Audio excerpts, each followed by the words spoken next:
Hello everyone, welcome to my channel study choice centre. दोस्तों, आज के इस नए वीडियो में हम आपके साथ शेयर करने वाले हैं कि जून से पढ़कर बोर्ड परीक्षा 2024 में 90% मार्क्स कैसे लाए। खुद मैंने 85% मार्क्स अपने बोर्ड एग्ज़ाम 2019 में अचीव किया।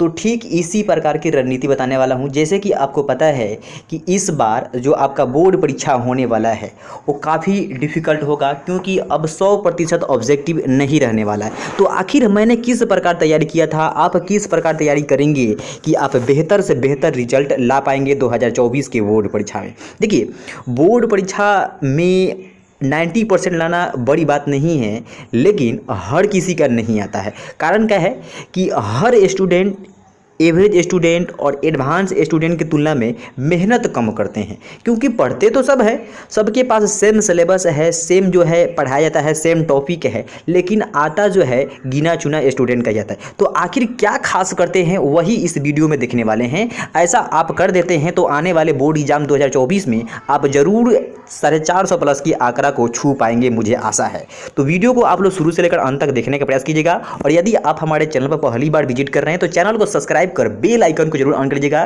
क्योंकि ऐसा ही बोर्ड परीक्षा 2024 से संबंधित जितने भी टिप्स हैं और आपके महत्वपूर्ण प्रश्न का कलेक्शन हमारे इस चैनल पर कराए जाएंगे। ठीक, तो चलिए इसी के साथ को शुरू करते हैं।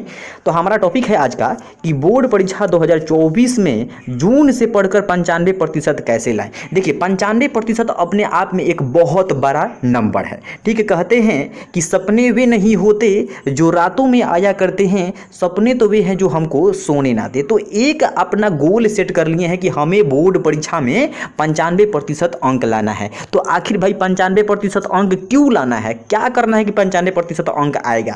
तो देखिए, 95% हम अंक इसलिए लाना चाहते हैं क्योंकि अपने समाज में एक प्रभाव बनाना चाहते हैं, स्कूल में एक प्रभाव बनाना चाहते हैं, जिला में अपना माता पिता का अपना नाम रोशन करना चाहते हैं। ठीक है, तो देखिए अभी हमारे पास कितने समय बचा हुआ है। अभी हमारा जून है, पूरा है, जुलाई है, अगस्त है, सितंबर है, अक्टूबर है, नवंबर है, दिसंबर है। यानी कुल मिलाकर देखा जाए हमारे हिसाब से तो 1 महीना, 2 महीना, 3 महीना, 4 महीना और 5 महीना, यानी कि लगभग आपके पास 5 महीना का समय है। अब बोलिएगा सर यहाँ पे तो 7 महीना है, दिसंबर छूट गया, अक्टूबर छूट गया। तो अक्टूबर में देखिए बहुत सारा फेस्टिवल होता है, यानी कि बहुत सारा त्यौहार होता है, तो इस महीना में त्योहारों में ही गुजर जाता है। ठीक, तो अक्टूबर को हम डायरेक्ट छुट्टी मान लेते हैं। ठीक है, और दिसंबर हम छोड़ देते हैं, क्योंकि हमारा तैयारी जो होता है मात्र नवंबर तक ही होता है। क्यों? क्योंकि दिसंबर और जनवरी हम लोग जितना पढ़ लिए हैं पीछे के, उसी को बार बार रिवीजन करते हैं। क्यों कहा जाता है कि रिवीजन से ही हम क्या बन सकते हैं, एक ब्रिलियंट स्टूडेंट बन सकते हैं। ठीक ना, देखिए पढ़ते तो सब कोई है, लेकिन आता जो है किसी किसी का ही है, जो है 85%, 90%। ठीक ना, तो देखिए आगे अब हम बताते हैं आपको, वैसे सेम टू सेम आपको फॉलो करना है। जो स्टूडेंट के लिए इंपॉर्टेंट टिप्स है क्या है, देखिए इसमें 60% जो स्टूडेंट हैं वो एवरेज स्टूडेंट कहलाते हैं, यानी कि एवरेज जैसा पढ़ते हैं कि हमको उनको फिक्स कर लेते हैं कि हमको कितना लाना है, 60%, यानी कि फर्स्ट डिवीजन ला देना है। ठीक है, तो आप अपने को गोल सेट किए हुए हैं कि हमें बोर्ड परीक्षा में कितना लाना है, 95%, यानी आपका टारगेट कितना है, 450 प्लस अंक लाना। तो इसके लिए कुछ ना कुछ तो करना होगा ना। देखिए आपको लगता होगा कि हमारा रिजल्ट जो है सब फेक है, तो आप स्क्रीन पर देख सकते हैं कि हमारा रिजल्ट कितना आया हुआ। तो 2018 का रजिस्ट्रेशन है, तो उस समय जो है मात्र जो है 50 से 60 ऑब्जेक्टिव पूछे जाते थे। ठीक ना, तो उसमें भी हम लोग 48-49 ऑब्जेक्टिव सही कर देते थे। तो आखिर रणनीति क्या था हम लोग का, किस प्रकार हम लोग पढ़े थे? अब तो 100 हो गया था बीच में, ठीक ना, कोरोना की वजह से, तो अब जो है हट गया है, अब फिर से आपका 60 लागू हो गया है। ठीक ना, तो देखिए अब इसमें हमको बताएंगे, आपको बताएंगे कि जो एवरेज स्टूडेंट है, एवरेज स्टूडेंट क्या करते हैं। तो 60% देखिए एवरेज स्टूडेंट के श्रेणी में आते हैं, तो एवरेज ही पढ़ाई करते हैं, यानी कि वो 4 घंटा पढ़ते हैं या 5 घंटा पढ़ते होंगे, यानी उनको मान के चलना है कि उनको फर्स्ट डिवीजन ला देंगे। वो अच्छा खासा पढ़ने में है, लेकिन सोच लिया है कि हम कितना लाएंगे, 60% से हमको प्लस लाना है, यानी कि फर्स्ट डिवीजन कैसे भी ला देना है। ठीक, तो उससे आगे नहीं जा सकता है। आप सोचे हैं, कहा जाता है सोचेंगे तब ना हमारा सपना पूरा होगा। तो आप सोच लिए हैं कि बोर्ड परीक्षा में 95% लाएगा, तो सोचने से नहीं होगा। ठीक ना, कहते हैं कि सपने देखना कोई बड़ी बात नहीं है, लेकिन सपने के लिए क्या कहा जाता है, मेहनत करना पड़ता है, क्योंकि ऐसे ही हमारे सामने खाने के लिए कुछ नहीं आ जाएगा, उसके लिए मेहनत करना पड़ेगा। ठीक, हम खाना भी खाते हैं तो हाथ से उठा कर खाते हैं, डायरेक्ट हमारे मुंह में नहीं आ जाता। ठीक है, तो यहाँ पे देखिए 70% जो है एवरेज से स्टूडेंट क्या होते हैं, एवरेज से थोड़ा सा कम होते हैं, ठीक ना, यानी कि थोड़ा सा कम होते हैं। उसके बाद जो 80% और जो 95% लाने वाले होते हैं वो बहुत ज़्यादा एडवांस होते हैं। यानी कि जो एवरेज स्टूडेंट है वो मान लीजिए कि किसी चैप्टर का कम सवाल बना रहा है, लेकिन जो एडवांस स्टूडेंट है वो चैप्टर का किसी का अधिक सवाल, यानी जितने भी आपके सवाल है वो सभी सवाल को बना रहा है, एक भी बुक को नहीं छोड़ रहा है। जितना भी बुक है, जितने बुक से प्रश्न पूछे जाते हैं सब बुक को बना रहा है। तो यही आपको रूल अपनाना है कि एडवांस स्टूडेंट के आपको श्रेणी में जाना है। तो सबसे पहले तो आपको बनना है एवरेज, एवरेज के बाद एवरेज से आपको एडवांस बनना है। धीरे धीरे एवरेज को भी पछाड़ते हुए आपको बन जाना है क्या, एडवांस स्टूडेंट बन जाना है। ठीक, एडवांस में वही लोग आते हैं जो कहा जाता है कि जिसके पास बेसी नॉलेज होगा, ठीक ना, बेसी अध्ययन किया होगा, वही बोर्ड परीक्षा में अच्छा खासा परिणाम ला सकता है। क्योंकि बहुत से लाखों छात्रों का इसमें क्या होता है, एग्जाम होता है। आगे देखते हैं, आगे देखिए क्या टॉपर जो होते हैं, टॉपर का टाइम टेबल होता है क्या, प्रिपरेशन कब से करते हैं, ठीक ना, प्रिपरेशन कब से करते हैं, उनका टाइम टेबल होता है क्या। तो देखिए उनके पढ़ने का टाइम टेबल जो है हमारे हिसाब से नहीं होता है। क्योंकि एक टॉपर जो है देखिए वो अपना टाइम टेबल सेट करता है कि हमें कब जो है दूसरा काम करना है। उनका पहला काम होता है पढ़ाई करना, यानी कि जितना उनका मन है, आज सुबह उठा उसने गोल फिक्स कर लिया कि हमें आज जो है ये चैप्टर के नोट्स और ये चैप्टर के जितने भी प्रश्न हैं, जितने भी अभ्यास के प्रश्न हैं, उन सभी को बना जाना है, ठीक ना। तो उनका टाइम टेबल हमारे हिसाब से नहीं होता। हमारा भी टाइम टेबल नहीं है कि हमको आज कितना पढ़ना, हमारा ये आज का डेली का प्लान है, ठीक ना, कि आज हमें कितना चैप्टर पढ़ना है, कितने चैप्टर को पढ़ा देना है कोचिंग में। ठीक है, अब देखिए यहाँ से आगे बढ़ते हैं, क्या क्या मैंने किया, कैसे पढ़ा। देखिए हमारे पास भी सेम बुक है, सेम कॉपी है, सेम नोटबुक है ना। तो आप लोग जो नोट्स बनाए होंगे या तो एनसीईआरटी से बनाए होंगे या किसी अदर पब्लिकेशन की बुक से बनाए होंगे। तो वही जो एक बुक है या 2 बुक है, 80 को बुक पढ़ने की कोई आवश्यकता नहीं है। एक ही बुक से सफलता मिलेगा उसको बार बार पढ़ने से, ठीक ना, बार बार पढ़ने से ही सफलता मिलेगा।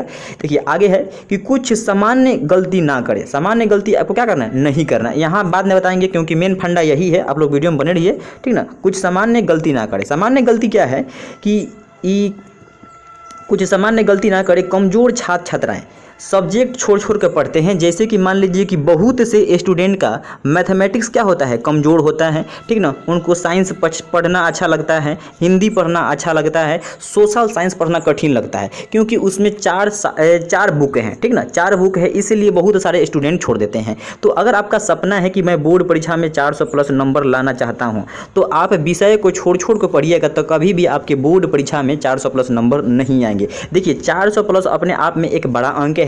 400 नंबर तभी क्रॉस कर पाइएगा जब आपका प्रत्येक सब्जेक्ट में 80 नंबर आएगा। तो 80 नंबर तभी आएगा जब एक आप गहन स्टडी कीजिएगा, ठीक है। और गहन स्टडी करने के लिए आपको क्या करना पड़ेगा, यहाँ पे आइए, यहाँ पे मैंने कुछ सेट किया है।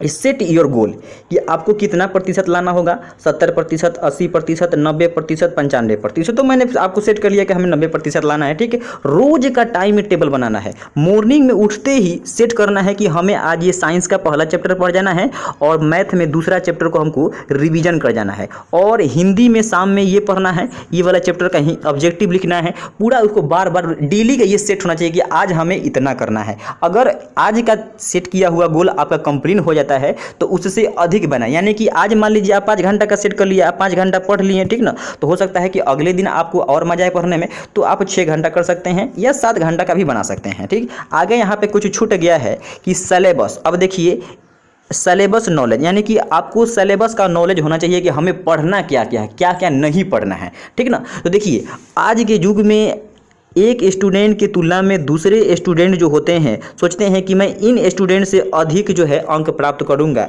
कैसे, तो ये मान लीजिए कोई टॉपिक पढ़ रहा है, ठीक ना। मान लीजिए कि एक टॉपिक पढ़ा प्रकाश का प्रवर्तन, ठीक है, तो यह भी प्रकाश का प्रवर्तन पढ़ा, लेकिन उसी में कोई जो एडवांस प्रश्न है जैसे कि न्यूमेरिकल हो गए, न्यूमेरिकल इन्होंने क्या किया, बना लिया। तो अगर यहाँ पे अगर खाली आप नियम पढ़े हैं और ये नियम भी पढ़ा है और क्या पढ़ा है, न्यूमेरिकल भी पढ़ा है, तो थोड़ा थोड़ा न्यूमेरिकल भी पढ़ना है कि अगर ये दोनों आ जाए तो आप इनके तुलना में क्या हो सकते हैं, जीत सकते हैं। तो थोड़ा सा आपको एडवांस बनना है, ज़्यादा एडवांस नहीं बनना है, थोड़ा सा मात्र था, क्योंकि आपको 10th पास करना है, वो भी अच्छे नंबर से, PhD नहीं करना है, ठीक है। आगे देखिए, आगे हमारा है कि जो मजबूत छात्र छात्राएं होते हैं, यानी कि जो टॉपर छात्र छात्राएं होते हैं, वो क्या करते हैं, ऑल सब्जेक्ट पढ़ते हैं। जैसे कि मान लीजिए मैथमेटिक्स है, साइंस है, सोशल साइंस है, हिंदी है, उर्दू है, संस्कृत है, यानी जितने भी सब्जेक्ट होते हैं सभी सब्जेक्ट पर उन्होंने क्या अपना फुल समय देते हैं, फोकस के साथ देते हैं। ऐसा नहीं है कि यहाँ मोबाइल खोले हुए हैं और ध्यान जो है हमारा कहाँ पे है, किताब खोले हैं, ध्यान जो है मोबाइल की ओर है, ऐसा वो नहीं करते हैं। तो आपको ऐसा नहीं करना है, ठीक ना। आगे बढ़िए, आगे है इसमें कि डेली एनसीईआरटी बुक जो है आपको रीडिंग करना है, एकदम 100% करना ही है, करना है। क्योंकि आप कितना भी ऑब्जेक्टिव याद कर लीजिए, आने वाले बोर्ड परीक्षा में आप कभी भी बेहतर से बेहतर जो है ऑब्जेक्टिव में नंबर नहीं हासिल कर सकते हैं। इसका ऑब्जेक्टिव में नंबर हासिल करने का मात्र एक ही फंडा है कि जितने भी एनसीईआरटी हैं, एनसीईआरटी के प्रश्न को आपको एनसीईआरटी के जितने भी टॉपिक हैं उनको बार बार पढ़ना होगा और कलर करना पड़ेगा, ठीक ना। आगे देखिए, इसमें है कि स्कूल हो गया, कोचिंग हो गया। तो इसमें आपको स्कूल में कहीं स्कूल हो गया या कोचिंग हो गया, इसमें वीकली टेस्ट होता है, यानी कि चैप्टर समाप्त तो ही टेस्ट होता है।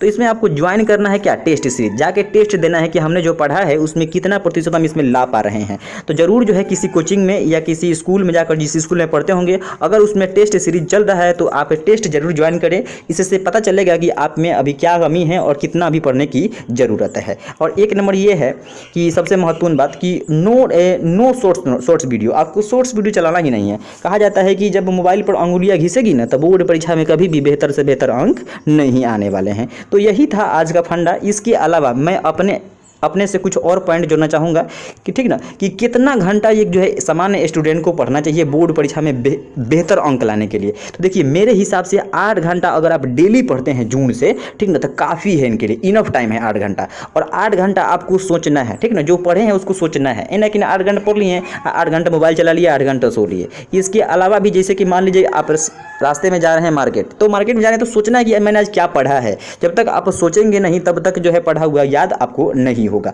और बार बार जो है रिवीजन करना है, ठीक ना। 10 बुक नहीं पढ़ना है, बल्कि एक बुक को 10 बार पढ़ने का प्रयास करना है, ठीक है। मैंने भी इसी तरह किया था। साइंस को लगभग मैंने 3 बार खत्म किया था, क्वेश्चन आंसर के साथ ऑब्जेक्टिव लिखते हुए, सब नोट्स बनाते हुए। तो वैसे ही आपको बेहतरीन तरीका से हमेशा के लिए करना है। और हमेशा याद रखें कि डेली का टाइम टेबल आपको बनाना है, ना कि पूरे महीने दिन का टाइम टेबल बनाना है, ठीक ना। रोज का टाइम टेबल बनाना है कि आज हमें मैथ का ये लेसन खत्म करना ही है, तो करना है किसी भी हाल में। जब तक खत्म नहीं होगा तब तक हम नहीं सोएंगे। जैसे कि बचपन में जिद हुआ करता था कि आज हमें ये बिस्कुट हम खा के ही छोड़ेंगे, आज हम 10 रुपया लेके ही छोड़ेंगे।